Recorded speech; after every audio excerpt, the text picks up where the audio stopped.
Hello everyone, welcome to Tara IAS. My name is Sai Ram Sampatrao. Ella unnarandaru. As part of our art and culture classes, today we will be discussing about modern architecture as a whole. So modern architecture lo bhaganga మనం both colonial architecture ఏదైతే ఉందో దాన్ని మనం discuss చేస్తాం and దాంతోపాటుగా post modern architecture ఏదైతే ఉందో దాని గురించి కూడా మనం మాట్లాడే ప్రయత్నం చేస్తాం. And this particular session is not much important in the exam perspective, but I'm not going to take any chances. So that's why I'm covering everything, every topic comprehensively. Okay na? So attention pages వినండి, క్లియర్గా this particular టాపిక్ని explain చేస్తాను. వీలైతే ఈ session కూడా 1.25x స్పీడ్లో కానీ 1.5x స్పీడ్లో కానీ వాచ్ చేసే ప్రయత్నం చేయండి. So that you can save your time and దాంతోపాటు మీకు better and optimum class experience కూడా ఉంటుంది. మరి క్లాస్లోకి వెళ్ళే ముందు మీ అందరికీ ఒక చిన్న మాటమ్మ, మనం యూట్యూబ్లో అప్లోడ్ చేసుకుంటున్నటువంటి అన్ని వీడియోస్ వెనుక చాలా ఎఫర్ట్స్ ఉంటాయి, చాలా టైం ఇవ్వాల్సి ఉంటుంది, చాలా హార్డ్ వర్క్ ఉంటుంది. If you really want to acknowledge your efforts, please do hit that big fat like button. Explanation ఎలా ఉందో కామెంట్ చేయండి. మీ ఫ్రెండ్స్ అండ్ ఫెలో ఆస్పిరెంట్స్కి కూడా మన వీడియోస్ని షేర్ చేసే ప్రయత్నం చేయండి. ఛానల్ని ఇంకా సబ్స్క్రైబ్ చేసుకోకపోతే సబ్స్క్రైబ్ చేసుకోండి. తెలుగు రాష్ట్రాల నుంచి UPSC civil service examination prepare అవుతున్న స్టూడెంట్స్ అందరి కోసం మనం చాలా మంచి ఇనిషియేటివ్స్తో ముందుకు రాబోతున్నాం. ఓకేనా? So as part of this particular session first నేను ద బేసిక్ బ్యాక్గ్రౌండ్ ఏదైతే ఉందో దాని గురించి మాట్లాడతాను. దాని తర్వాత మోడర్న్ ఆర్కిటెక్చరల్ ఎలిమెంట్స్ ఏవైతే ఉంటాయో వాటి గురించి మనం డిస్కస్ చేద్దాం. అటెన్షన్ పేజెస్ వినండి. So the arrival of Europeans in to India has inaugurated a new phase in the history of India. భారతదేశానికి ఐరోపా వారి రాక ఏదైతే ఉందో అది భారతదేశ చరిత్రలో ఒక కొత్త శకానికి నాంది పలకడం అనేది జరిగింది. In total 5 European powers entered into the Indian scene and they tried to expand their influence over the Indian subcontinent.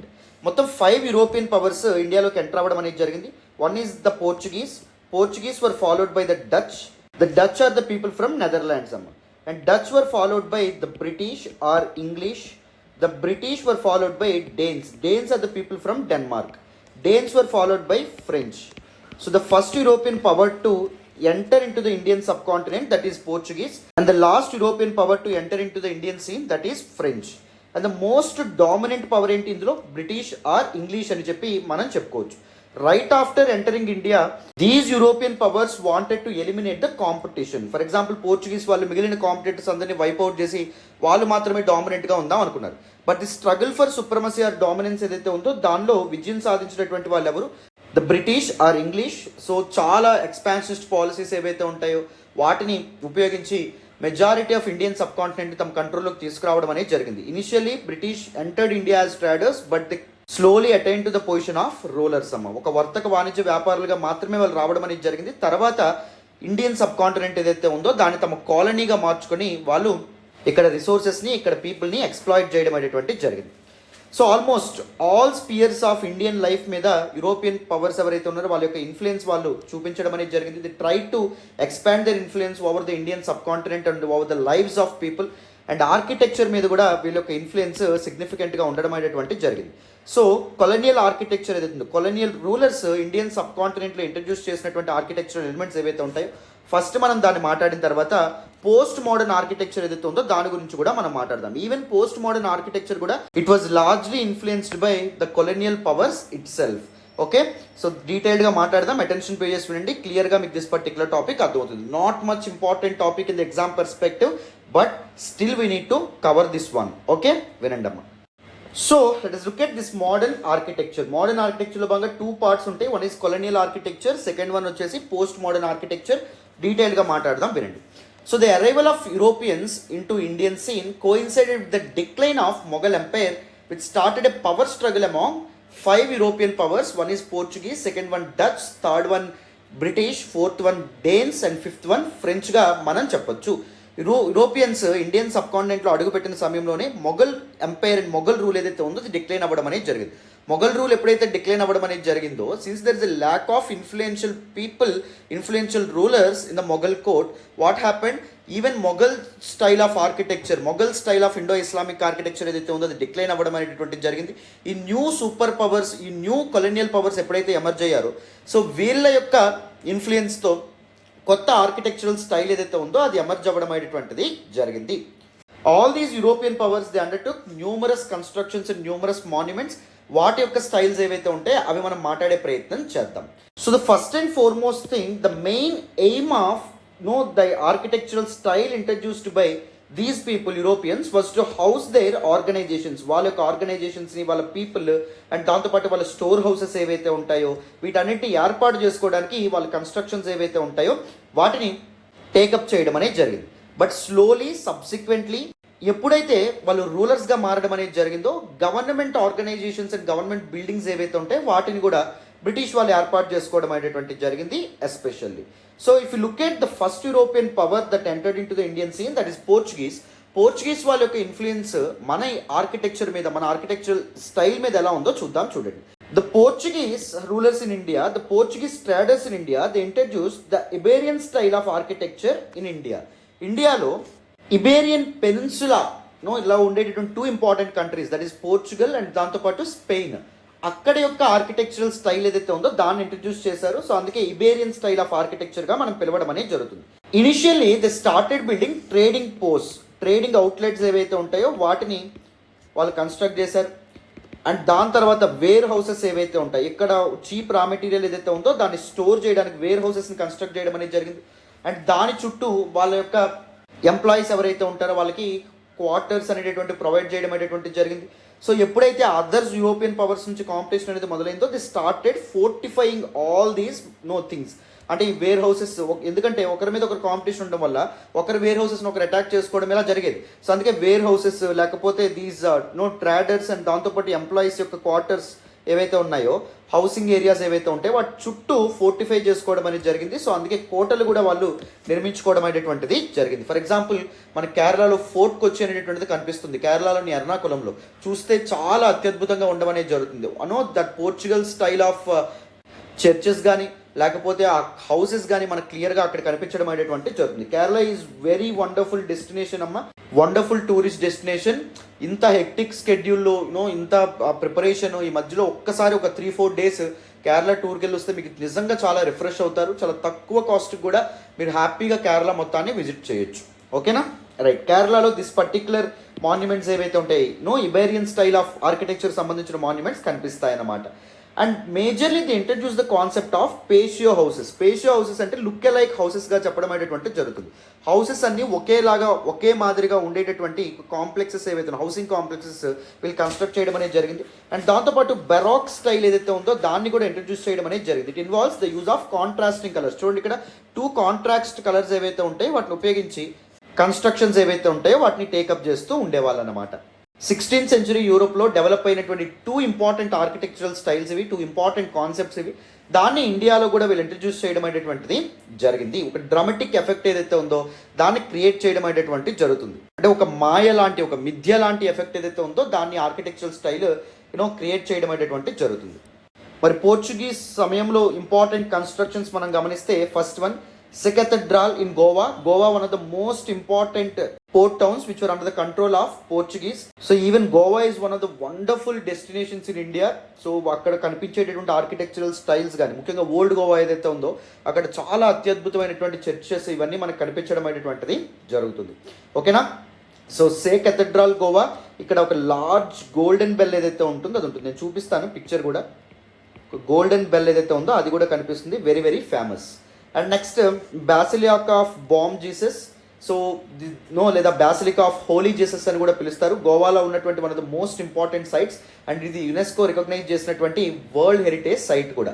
Barrack స్టైల్లో దీన్ని కన్స్ట్రక్ట్ చేయడం అనేటువంటి జరిగింది.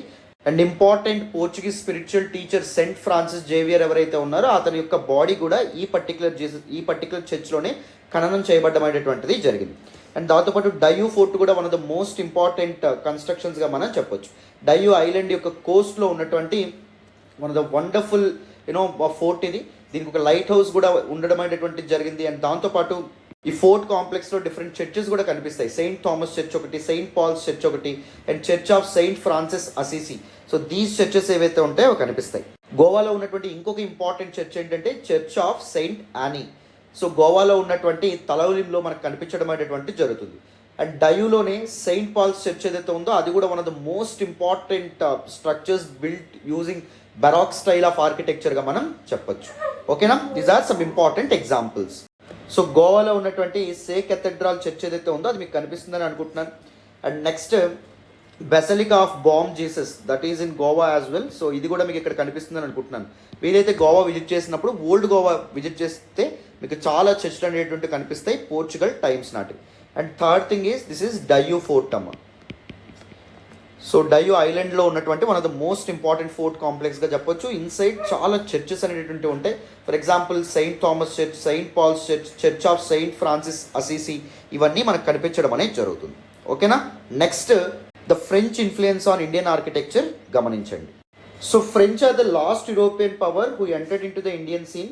సో వాళ్ళు 2 కాన్సెప్ట్స్ ఇంట్రడ్యూస్ చేయడం అనేది జరిగింది. First one urban city planning ఏదైతే ఉందో ఇది, అండ్ సెకండ్ వన్ వచ్చేసి ఎనానిమస్ ఆర్కిటెక్చర్గా మనం చెప్పడం అనేది జరుగుతుంది. అంటే సింపుల్ ఆర్కిటెక్చర్ ఏదైతే ఉందో, simple facade without much ornamentation design. So మనకి మోడర్న్ బిల్డింగ్స్ ఎలా అయితే కనిపిస్తాయో అలాంటి ఆర్కిటెక్చరల్ స్టైల్ని వీళ్ళు ఇంట్రడ్యూస్ చేయడం అని చూడండి. ఇక్కడ చర్చ్ ఏదైతే ఉందో that is the Sacred Heart church of Chandan Nagar.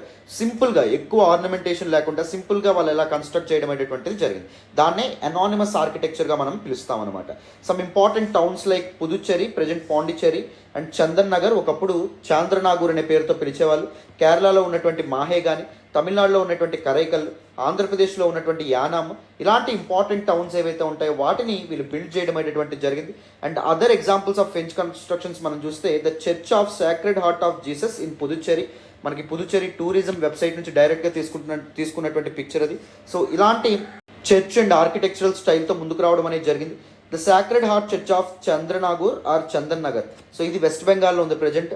So ఇలాంటి మాన్యుమెంట్స్ ఏవైతే ఉంటాయో వాటిని వీళ్ళు టేకప్ చేయడం అనేటువంటి జరిగింది. అర్థమైందా?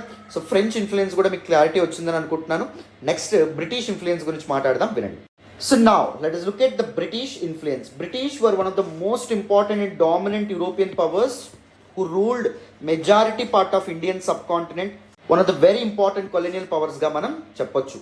The British bought them with the Gothic style and merged with Indian architecture, resulting in Indo-Gothic style ఏదైతే ఉందో దీన్ని వాళ్ళు ఇంట్రడ్యూస్ చేయడం అనేటువంటి జరిగింది.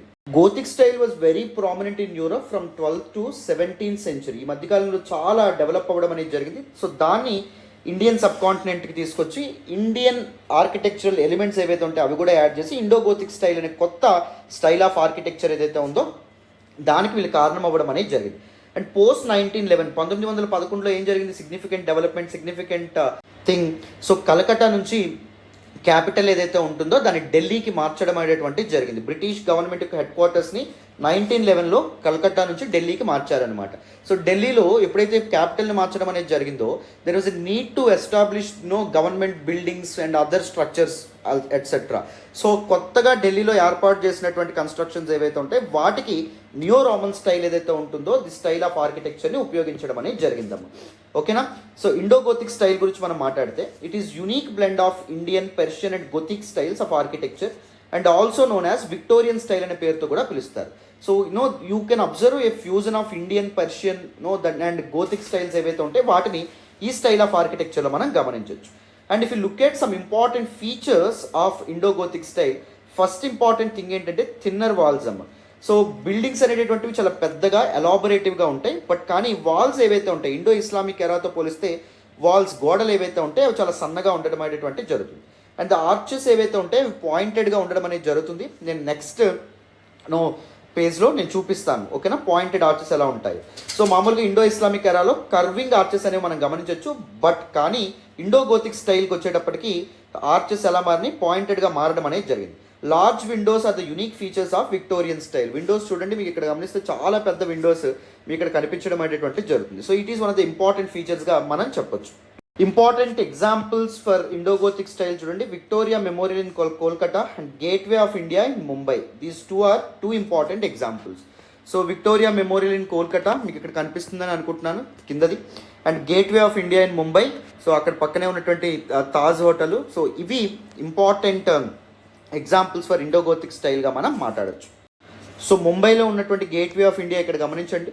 సో ఇక్కడ ఆర్చ్ ఏదైతే ఉందో చూడండి, ఇలా పాయింటెడ్గా ఉండడం అనేటువంటి జరుగుతుంది. ఇండో ఇస్లామిక్ ఆర్కిటెక్చర్లో ఇలా కర్వ్డ్గా ఆర్చెస్ అనేటటువంటి ఉంటాయి. ఇక్కడ మాత్రం ఇలా పాయింటెడ్గా ఉండడం అనేటువంటి జరుగుతుంది. తేడా అనేది మీకు అర్థమైందని అనుకుంటున్నాను. అందుకే నేను పిక్చర్స్ కూడా యాడ్ చేస్తున్నాను for you to visualize the concepts very very easily. Okay, next చూడండి. అండ్ ఈవెన్ చూడండి, లార్జ్ విండోస్ అనేటటువంటి మీకు ఇలా ఉంటాయి అనమాట. సో ఇంత పెద్ద పెద్ద విండోస్ ఏవైతే ఉంటాయి, that is also one of the important features for Indo Gothic style of architecture. So Portuguese people introduce చేసినటువంటి ఇబేరియన్ ఆర్కిటెక్చర్కి అండ్ దాంతోపాటు గోథిక్ ఆర్కిటెక్చర్కి మెయిన్ ఇంపార్టెంట్ డిఫరెన్సెస్ చూడండి అమ్మా. మెటీరియల్స్ అనేటటువంటివి చూస్తే ఇక్కడ ఇబేరియన్ ఆర్కిటెక్చర్లో బ్రిక్ అనేటటువంటిది, ఇటుక అనేటటువంటిది ఎక్కువగా వాడబడడం అనేది జరిగింది. Wood was used for roofs and stairs, మెట్లకి అండ్ దాంతోపాటు రూఫ్స్ ఏవైతే ఉంటాయి పైకప్పుకి వుడ్ అనేటటువంటిది వాడేవాళ్ళు. వెరస్ గొథిక్ ఆర్కిటెక్చర్ మనం గమనిస్తే red sand stone and course lime stone ఏవైతే ఉంటాయి వీటిని ఎక్కువగా వాడడం అనేటటువంటిది జరిగింది. స్ట్రక్చరల్ వేరియేషన్స్ మనం గమనిస్తే Portuguese continued with their western traditions and did not introduce any structural variations. అంటే ఇండియన్ ఎలిమెంట్స్ని యాడ్ చేసి కొత్తగా ఒక ఆర్కిటెక్చరల్ స్టైల్ ఇంట్రడ్యూస్ చేసే ప్రయత్నం వాళ్ళు చేయాలి. వెస్టర్న్ ఇబేరియన్ పెనిన్సులాలో ఎలాంటి ఆర్కిటెక్చరల్ స్టైల్ ఉందో ఎగ్జాక్ట్గా అదే ఆర్కిటెక్చరల్ స్టైల్తో ఇక్కడ కన్స్ట్రక్షన్స్ చేశారు. Versus British adapted Indian motifs, so Indian styles and Indian elements ఏవైతే ఉంటాయో వాటిని యాడ్ చేసి gave rise to Indo Gothic style of architecture ఏదైతే ఉందో దాన్ని కొత్తగా తీసుకురావడం అనేటువంటి జరిగిందమ్మా. అర్థమైందా? బేసిక్ డిఫరెన్సెస్ క్లారిటీ వచ్చిందని అనుకుంటున్నాను. So now let us look at neo Roman style. 1911 తర్వాత ఎప్పుడైతే క్యాపిటల్ ఢిల్లీకి షిఫ్ట్ అవ్వడం అనేది జరిగిందో there emerged need to build new structures for the day to day administration of this large nation, isn't it? So అందుకే కొత్త style ఏదైతే ఉందో ఆ సమయంలో ఎమర్జ్ అవ్వడం అనేది జరిగింది. కొత్త బిల్డింగ్స్లో ఈ న్యూ రోమన్ స్టైల్ ఏదైతే ఉందో దాన్ని వాడడం అనేది జరిగింది. న్యూ రోమన్ స్టైల్కి ఇంకొక పేరేంటి అంటే నియో క్లాసికల్ స్టైల్ అనేటువంటి పేరుతో కూడా పిలుస్తారు. ఢిల్లీలో కనిపించేటటువంటి వేరియస్ ఆర్కిటెక్చరల్ మాన్యుమెంట్స్ ఏవైతే ఉంటాయి their finest examples. For example architects like Edwin Lutyens కానీ హెర్బర్ట్ బేకర్ కానీ వీళ్ళ యొక్క వర్క్స్ ఏవైతే ఉన్నాయో వండర్ఫుల్ ఎగ్జాంపుల్స్గా మనం చెప్పొచ్చు. న్యూఢిల్లీ గవర్నమెంట్ కాంప్లెక్స్ ఏదైతే ఉందో that is one of the wonderful examples. Parliament Bhavan ఏదైతే ఉందో ఓల్డ్ పార్లమెంట్ భవన్ బిల్డింగ్, అది కూడా one of the wonderful examples for neo Roman స్టైల్గా మనం చెప్పొచ్చు. It was confluence of all styles of architecture, it made the style consisted and craft. All styles of architectural ఎలిమెంట్స్ని దీనిలో వాడడం అనేది జరిగింది. అందుకే దిస్ హైబ్రిడ్ నేచర్ వల్ల సింప్లిసిటీ అనేటటువంటిది కోల్పోయింది ఆర్కిటెక్చర్, అండ్ మోడర్నిటీ అనేటటువంటిది లేకుండా పోవడం అనేది జరిగింది. ఈవెన్ యూటిలిటీ ఏదైతే ఉంటుందో దాన్ని కూడా కాంప్రమైజ్ చేయాల్సి రావడం అనేటువంటిది జరిగిందమ్మా. ఓకేనా? And even the constructions were anonymous without any interesting features ఏవి కనిపించడం అనేది జరిగింది. అంటే this is the stand out feature అనేటటువంటి విధంగా ఏది ఉండదన్నమాట. The focus was more on circular buildings. మనకు ఓల్డ్ పార్లమెంట్ భవన్ చూస్తే అది సర్క్యులర్ బిల్డింగ్గా కనిపిస్తుంది. And there was an overuse of oriental motifs to realize western architectural designs. So ఏం చేశారు, ఓరియంటల్ అంటే ఏషియన్ అని చెప్పి అర్థం. ఏషియన్ అండ్ ఇండియన్ మోటివ్స్ ఏవైతే ఉంటాయో వాటిని ఎక్కువగా వాడడం అనేది జరిగింది. And they try to integrate this oriental motifs and designs in the western architectural styles according to the taste of those new rulers. British వాళ్ళ యొక్క టేస్ట్కి తగినట్టుగా వాళ్ళు చాలా మార్పులు చేయడం అనేటువంటిది జరిగిందమ్మా. ఓకేనా? This is one of the important style of architecture that was emerged post 1911. And ఒక ఇంపార్టెంట్ కాన్సెప్ట్ ఏంటంటే ఈ సమయంలో ఎమర్జ్ అయింది అప్టర్న్ డోమ్. మన సుప్రీంకోర్టు పైన ఈ అప్టర్న్ డోమ్ ఏదైతే ఉందో దాన్ని గమనించి, అంటే ఒక హైట్ మీద డోమ్ ఏదైతే ఉందో దాన్ని కన్స్ట్రక్ట్ చేస్తారనమాట. ఇలా ఉండడం అనేటువంటిది జరుగుతుంది. ఓకేనా? ఒకసారి నేను చూపిస్తాను, డోంట్ వరీ. సో ఇక్కడ మీరు సుప్రీంకోర్టు యొక్క డోమ్ ఏదైతే ఉందో దాన్ని చూడొచ్చు. దిస్ ఇస్ వాట్ అప్టర్న్ డోమ్గా మనం పిలవడం అనేటువంటిది జరుగుతుంది. ఓకేనా? సో కొలోనియల్ స్టైల్ మీకు కంప్లీట్గా అర్థమైందని అనుకుంటున్నాను. ఇప్పుడు పోస్ట్ ఇండిపెండెన్స్ ఆర్కిటెక్చర్ ఏదైతే ఉందో దాని గురించి మనం మాట్లాడదాం. So not much important, but ఒకసారి కంప్లీట్గా ఫినిష్ చేద్దాం. చూడండి. So 2 schools of architecture post independent ఇండియాలో ఎమర్జ్ అవ్వడం అనేది జరిగింది. One is the revivalist, second one modernist. Revivalist ఏం డిమాండ్ చేశారు అంటే మనకి ఏన్షియంట్ ఆర్కిటెక్చరల్ స్టైల్స్ ఏవైతే ఉంటాయి దానికి తగినట్టుగా మనం కొత్తగా ఏర్పాటు చేసుకుంటున్నటువంటి గవర్నమెంట్ బిల్డింగ్స్ ఏర్పడాలని కొంతమంది. మోడర్నిస్ట్ ఎవరైతే ఉన్నారో వాళ్ళ యొక్క ఆలోచన ఏంటి అంటే the British colonial style of architecture ఏదైతే ఉందో దాన్నే మనం కంటిన్యూ చేద్దామని చెప్పి వీళ్ళు అనమాట. But both couldn't break away from the colonial hang over, resulting in the decline of the standard of architectural traditions in India. So ఇద్దరు కూడా ఏం చేశారు, colonial styles and colonial structures ఏవైతే ఉంటాయి వాటి నుంచి ఇన్స్పిరేషన్ పొంది కన్స్ట్రక్షన్స్ అనేటటువంటివి చేయడం అనేది జరిగింది. బోత్ ది స్కూల్స్ ఏవైతే ఉన్నాయి ఇవి. సో దాని కారణంగా ఇండియాలో ఆర్కిటెక్చరల్ ట్రెడిషన్ ఏదైతే ఉంటుందో దాని యొక్క స్టాండర్డ్స్ కంప్లీట్గా డిక్లైన్ అవ్వడం అనేది జరిగింది. మోడర్న్ ఆర్కిటెక్చర్ సంబంధించి ఎగ్జాంపుల్స్ చూస్తే city of Chandigarh designed by Le Corbusier and the Supreme Court, Rashtrapati Bhavan, ఇవన్నీ పోస్ట్ ఇండిపెండెన్స్ ఆర్కిటెక్చర్లో భాగంగా ఉంటాయన్నమాట. Le Corbusier was actually an architect from France. Is a French architect. Punjab government ఇతన్ని హైర్ చేసుకోవడం అనేటువంటిది జరిగింది to design the city of Chandigarh. ఓకేనా? So these are some important facts that you need to remember. Rashtrapati Bhavan యొక్క picture కూడా చూపిస్తాను చూడండి. So this is actually the picture of Rashtrapati Bhavan. Post independent ఆర్కిటెక్చర్లో భాగంగా దిస్ మాన్యుమెంట్ అనేటువంటిది మనకు కనిపిస్తుంది అనమాట. సో ఆల్ ద ఎలిమెంట్స్ అనేటువంటి దీనిలో కూడా వాడటం అనేది జరిగింది. కొలీనియల్ హ్యాంగ్ ఓవర్ నుంచి బయటకు రాకుండా కొలీనియల్ ఎలిమెంట్స్ ఎక్కువగా రిటైన్ చేయడం అనేది జరిగింది. అందుకే న్యూ స్టైల్స్ ఆఫ్ ఆర్కిటెక్చర్ ఇండియాలో డెవలప్ అవ్వడం అనేది ఆగిందనమాట. అర్థమైందా? This is all about this particular class. కంప్లీట్గా డీటెయిల్డ్గా మీకు పూర్తిగా అర్థమైందని అనుకుంటున్నాను. Modern architecture in India can be divided into 2 parts. One is colonial architecture, second one post independent architecture. Colonial ఆర్కిటెక్చర్లో భాగంగా ఫస్ట్ మనం పోర్చుగీస్ వాళ్ళ యొక్క ఆర్కిటెక్చర్ మనం మాట్లాడాం. దీన్ని ఇబేరియన్ ఆర్కిటెక్చర్ అనే పేరుతో కూడా పిలుస్తారని చెప్పి మనం డిస్కస్ చేయడం అనేది జరిగింది. సో ఇబేరియన్ ఆర్కిటెక్చర్ యొక్క 2 ఇంపార్టెంట్ ఎలిమెంట్స్ ఏంటి? One is patio houses and second one baroque style. Right? ఈ రెండు వాళ్ళు చేయడం అనేది జరిగింది. పోర్చుగీస్ తర్వాత మనం ఎవరి గురించి మాట్లాడాం? ఫ్రెంచ్ వాళ్ళ గురించి మనం మాట్లాడాం. ఫ్రెంచ్ వాళ్ళు the concept of urban planning and దాంతోపాటు the concept of anonymous architecture ఏదైతే ఉందో, అంటే ఎటువంటి ఆర్నమెంటేషన్ కానీ ఎటువంటి బ్యూటిఫికేషన్ కానీ లేనటువంటి స్టైల్స్ ఏవైతే ఉంటాయో దాన్ని ఇంట్రడ్యూస్ చేయడం అనేది జరిగింది. దాని తర్వాత బ్రిటిష్ ఆర్కిటెక్చర్ గురించి మనం మాట్లాడాం. 2 partsగా డివైడ్ చేయొచ్చు. బ్రిటిష్ ఎరాలో ఎమర్జ్ అయినటువంటి architectural styles. First Indo Gothic style ఏదైతే ఉందో అది, second one neo Roman style or neo classic స్టైల్గా కూడా మనం చెప్పొచ్చు అనమాట. రైట్? అండ్ దాని తర్వాత మనం ఏం మాట్లాడడం అనేటువంటి జరిగింది? పోస్ట్ ఇండిపెండెంట్ ఆర్కిటెక్చర్ గురించి మనం మాట్లాడాం. రైట్? సో కంప్లీట్గా డీటెయిల్గా దిస్ పర్టికులర్ టాపిక్ మీకు పూర్తి స్థాయిలో అర్థమైందని అనుకుంటున్నాను. దిస్ ఆల్ అబౌట్ ఇట్ నాన్న. మన వీడియోస్ మీకు నచ్చుతున్నట్టయితే, మన వీడియోస్ మీకు యూజ్ అవుతాయని మీకు అనిపిస్తూ ఉంటే please do hit that big fat like button. Explanation ఎలా ఉందో కామెంట్ చేయండి. మీ ఫ్రెండ్స్ అండ్ ఫెలో ఆస్పిరెంట్స్ కూడా మన వీడియోస్ని షేర్ చేసే ప్రయత్నం చేయండి. Thank you so much for all the support and all the love so far. Bye అమ్మా.